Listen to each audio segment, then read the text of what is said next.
Hi guys, I'm so excited to be back after such a long time, and I'm very happy to share with you a new process video. As a member of Andy Skinner's creative team, this is my project for the Dark Book Cover Challenge. First of all, I used some cling film and paper tape to cover the inside of the book because I wanted it to still be readable after the cover revamp. I cut 3 arches from a cardboard pizza box. Each arch is 1/4 of an inch wider than the other.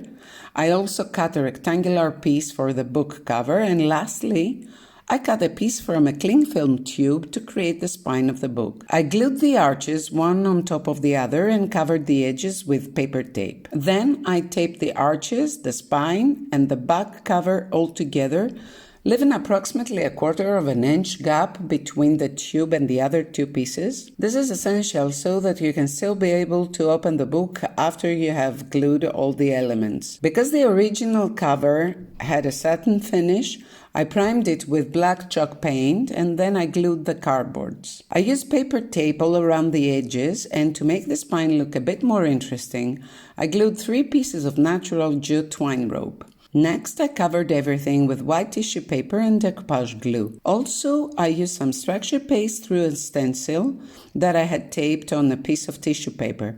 That's a little trick I use when I want to have partial stenciling on an intricate area of my project, in which I cannot place the stencil down flat. When the paste was completely dry, I placed the pattern over the area I wanted to decorate and used a damp brush to trace the shape. That's another trick that helps me cut tissue paper easily without tearing it. I glued that piece as well, and then I gave the whole cover a coat of matte varnish.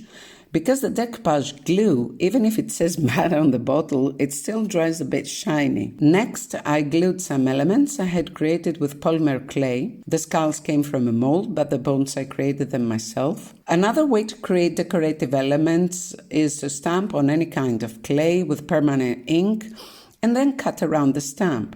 So now that all pieces were in place, it was time to start painting the cover. First, I gave the whole surface a coat of black chalk paint, and you can also choose to start with white base instead of a black.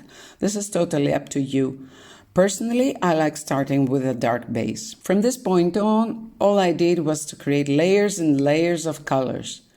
You can also see that in between layers I did some bright rushing with white paint, which helped me create some highlights. What is important to always do when layering colors and washes is to completely dry one layer before applying the next.